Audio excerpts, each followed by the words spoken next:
Throughout history, for certain crimes, a simple trip to the gallows was actually considered getting off easy. For the people who were truly, truly despised, death was just the beginning. So what could possibly be worse than death? Well, as it turns out, human imagination has basically no limits, especially when it comes to cruelty. So first, let's look at a category of punishments where the goal wasn't just pain, but pain with a horrifying level of creativity. This is where justice, if you can even call it that, was twisted into a real-life horror story. Okay, first up, a punishment from ancient Persia called scaphism, which basically means the boats. Now, this wasn't for just any criminal. It was designed for one specific guy, a soldier who had killed the king's brother. The king didn't just want him dead. No, he wanted a kind of suffering so unique it would become the stuff of legend. So how did this nightmare actually work? Well, it was all about weaponizing the natural world. First, the victim was trapped between two hollowed-out boats, kind of like a human-sized coffin. Then, they were force-fed a mix of milk and honey until they were violently ill. That same sticky mixture was then smeared all over their exposed head, hands, and feet. Left out in the hot sun, the sweet paste would attract swarms of insects. At the same time, the victim's own filth trapped inside the boats would attract vermin that would literally begin to eat them alive. It was a slow, septic death from the inside and the out. All right, let's jump over to ancient Rome and a punishment for a very specific crime, patricide, the act of killing your own father. To the Romans, this was just an unthinkable act, so it deserved a uniquely terrifying end. They called it poana koulé, the punishment of the sack. The whole process was just horrifying.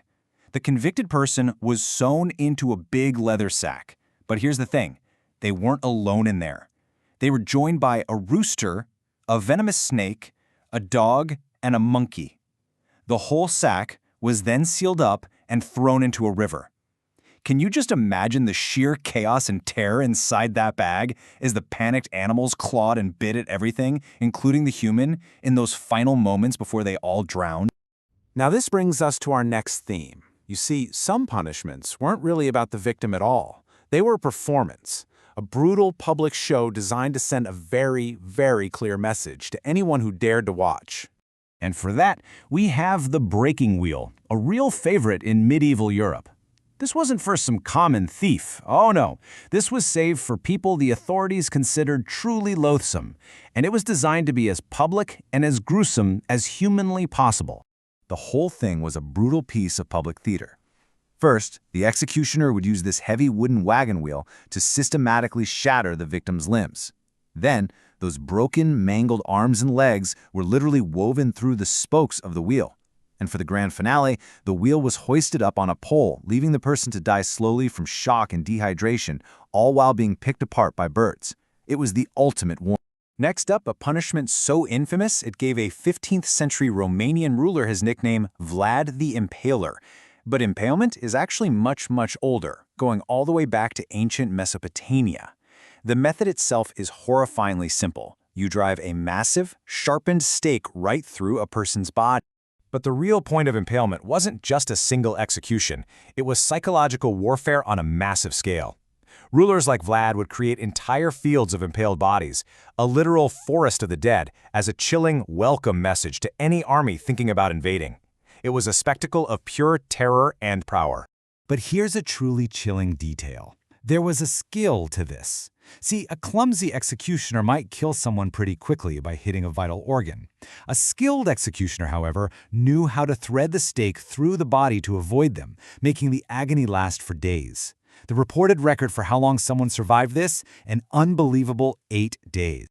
So, up to this point, we've focused on raw physical brutality, right? Punishments that leave very visible scars. But what happens when the target of the torture isn't the body, but the mind itself? This is where cruelty gets, well, sophisticated. And that brings us to our final section, which explores a much more modern form of punishment. This is the prison of the mind, where the weapon isn't pain, but its complete and total absence.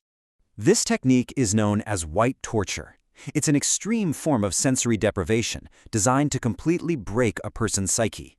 It's reportedly been used against political prisoners in places like Iran and Venezuela. The goal is simple: to erase a person's sense of self by erasing all their senses.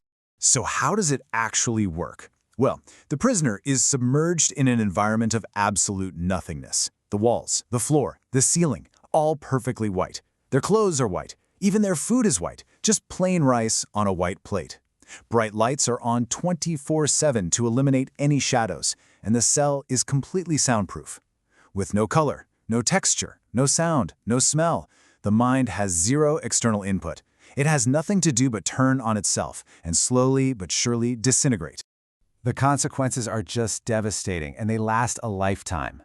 This quote from a victim's report shows that the torture doesn't stop when you get out. The total sensory and sleep deprivation can shatter a person's ability to function, haunting them for the rest of their lives.